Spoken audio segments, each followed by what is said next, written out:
Good morning students, this is Rajpal in front of you. बच्चा आज हम +2 केमिस्ट्री में हैं और आज का हमारा जो लेक्चर है वो है एलिवेशन इन बॉइलिंग पॉइंट। एक बात आपको याद दिला दूं, सेकंड चैप्टर चल रहा है हमारा सॉल्यूशन के अंदर जो सबसे इम्पोर्टेंट बात थी वो हमने फोकस कर दिया था कोलिगेटिव प्रॉपर्टी पर। और कोलिगेटिव प्रॉपर्टी की अगर बात करें तो कोलिगेटिव प्रॉपर्टी में पहली कोलिगेटिव प्रॉपर्टी हमारी relative lowering in vapour pressure हो चुकी है। Relative lowering in vapour pressure के अंदर हम लोगों ने आपको बता दिया था कि relative lowering in vapour pressure is if directly proportional to that of the mole fraction. This statement was given by the Raoult's और यही रोल्स लॉ बना था। आज अगर हम बात करें एलिवेशन इन बॉइलिंग पॉइंट की, तो किसी भी चीज़ के बॉइलिंग पॉइंट में जो एलिवेट हुआ है, बढ़ गया है उसको, तो guys elevation in boiling point समझ में आने से पहले हमें बेसिक समझ आना चाहिए कि एक्चुअली बॉइलिंग पॉइंट क्या है। छोटी क्लासेस की डेफिनेशन दे देता हूँ मैं पहले आपको। छोटे थे तो टीचर बोलती थी boiling point is the temperature at which anything start to boil. Boiling point is the temperature at which any liquid start to boil. लेकिन गाइज आज +2 में हो गए हैं तो आज हम ना डेफिनेशन को थोड़ा सा चेंज करते हैं। अगर ये ग्राफ में इधर वेपर प्रेशर कर्व है और अगर ये वाली लाइन एटमॉस्फेरिक प्रेशर है जो जनरली 10⁵ बार के बराबर होता है या पास्कल के बराबर हो है, तो कह रहे हैं अगर ये एटमॉस्फेरिक प्रेशर है तो हम अगर कंटेनर में पानी को या किसी लिक्विड को डाल करके नीचे से गर्म करें तो ऑब्वियसली उसका वेपर प्रेशर बढ़ता चला जाएगा। और किसी भी लिक्विड का वेपर प्रेशर बढ़ते बढ़ते बढ़ते बढ़ते, ये पेन ये एटमॉस्फेरिक प्रेशर है, और किसी भी लिक्विड का वेपर प्रेशर बढ़ते बढ़ते अगर एटमॉस्फेरिक प्रेशर के बराबर हो गया तो बिल्कुल डेफिनेट है कि जब कभी भी किसी लिक्विड का वेपर प्रेशर उसके एटमॉस्फेरिक प्रेशर के बराबर आ जाता है, जब भी आया वो चीज़ उसी वक्त बॉयल करने लग जाएगी। तो guys boiling point is actually the equilibrium state in which the vapour pressure of liquid just becomes equal to pressure of atmosphere. Atmospheric pressure के बराबर अगर किसी का वेपर प्रेशर हो जाता है and at that situation that will start to boil, उस situation में वो बॉयल करना शुरू कर देगी। तो गाइस देखो यहाँ पर ये कर्व है, दिस इज द सोलवेंट, ये हमारे पास सोलवेंट है और सोलवेंट को देखा जाए तो T0 B the temperature at which the solvent will start to show the boiling point. और गाइज ये हमारा सोल्यूशन है और T टेम्परेचर के ऊपर हमारा सोल्यूशन बॉयल करना शुरू करेगा। इट मीन्स एक बात तो साफ साफ निकल करके आई है, पहला क्वेश्चन बनता है why generally the boiling point of solvent are always be greater than that of the solution. तो बच्चा आप लोगों को बोला गया था in case of solvent only a single component contribute the in vapor pressure, but in case of a solution there are the two factor, one is solute and another is solvent।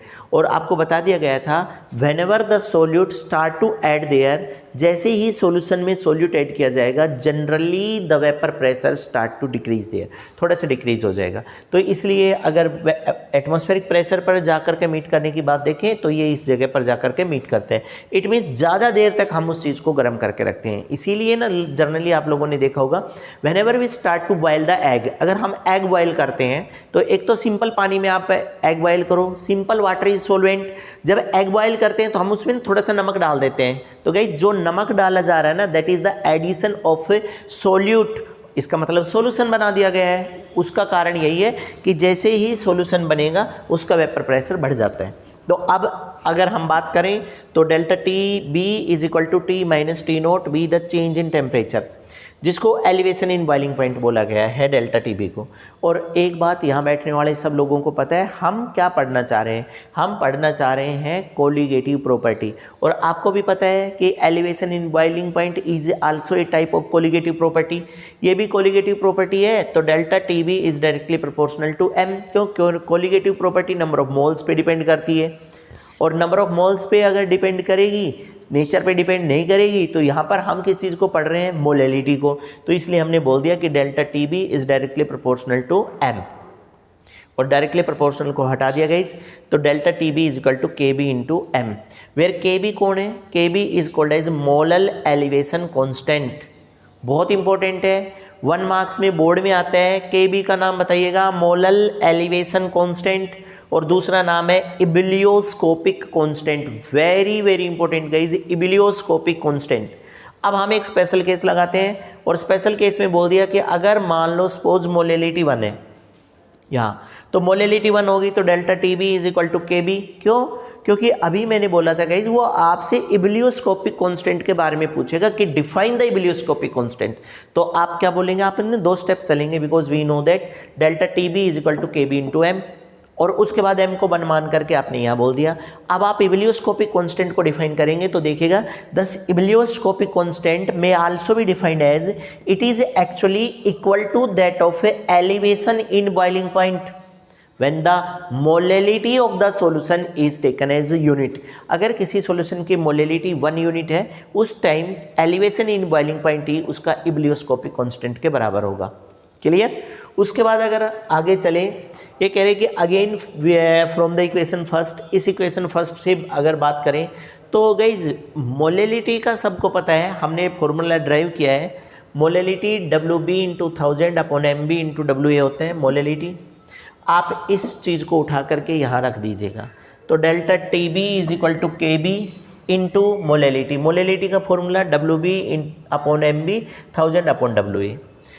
आपको हर बार बताते हैं कि colligative property में M B ज़रूर निकलवाएगा, तो एम बी अगर फाइंड आउट करवाए तो एक तरफ एम बी और दूसरी तरफ यहाँ, तो एम बी एक तरफ आ गया, हमारे पास आ गया के बी डब्ल्यू बी 1000, नीचे डेल्टा टी बी, ये डेल्टा टी बी हमारा नीचे आ जाएगा और इनटू डब्ल्यू ए ये आ गया। तो in this way we can capable either the delta T B और द एम बी, दोनों चीज़ें निकल जाएगी।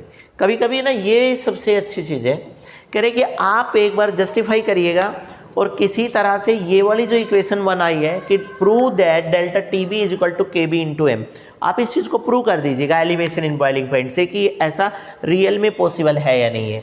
तो गाइस हम एक बात बोलते हैं, यहाँ देखिएगा कि डेल्टा टी बी एक्चुअल में जो एलिवेशन इन बॉइलिंग पॉइंट है वो किस चीज़ के बराबर है, तो एलिवेशन इन बॉइलिंग पॉइंट जो हमारे पास निकल करके आया है that is a type of colligative property, और हम पढ़ना चाह रहे हैं बॉइलिंग पॉइंट। तो एलिवेशन इन बॉइलिंग पॉइंट जो हमारा निकल करके आया वो हमारा प्रेशर के साथ डायरेक्टली प्रोपोर्शनल है, आपको भी पता है। और प्रेशर को कंट्रीब्यूट कौन करता है, प्रेशर को कंट्रीब्यूट करते हैं नंबर ऑफ मोल्स, इसलिए मैंने बोल दिया delta T B is directly proportional to X B mole fraction. अब गाइस देखिएगा डेल्टा टी बी इसको हटा करके सिंपल के डाला है भाई, सिंपल कांस्टेंट, तो delta T B is equal to K into X B. X B clear कर दूं मैं आप लोगों का, सबको पता है कि X B is equal to N B upon N A plus N B यहाँ आएगा। और क्योंकि बार बार बोला जा रहा है सॉल्यूशन हमारा डाइल्यूट है तो एन बी नेग्लिजिबल हो जाएगा, तो हमारे पास वैल्यू रख दें कि एक्स बी की वैल्यू क्या रखूँ, एन बी आ गया W B by M B और एन ए आ गया W A by M A. In this way we can capable to find this formula. अब गाइज आप है ना कि ये के रहा और ये एम ए रहा, आप एम ए को के नज़दीक ले आए और इधर W B upon M B into W A आ गया।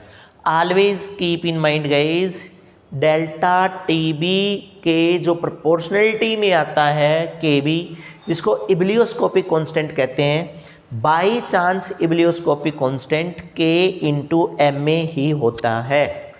तो के इंटू एम ए हमारा एडजस्ट हो गया, ये के बी आ गया। तो अब आप देखिएगा delta T B is equal to K B into W B upon M B और इंटू डब्ल्यू ए।